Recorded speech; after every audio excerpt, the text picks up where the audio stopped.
How to change notification sound on Google Messages. Hi everyone, this is Kate and I'm back with new tutorial, and on today's video we will see how we can change notification sound on Google Messages. So let's get started. First of all, in your device, launch the Messages application. After you do that, now navigate to top right corner and tap on your profile icon.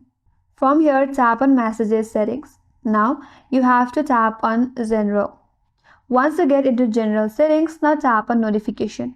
Here, scroll down a bit and under Default Setting, there's one option as Incoming Messages. Tap on it.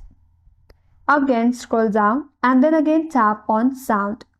Now from here, you get to choose the sound according to your preferences. So select a sound and then tap on OK.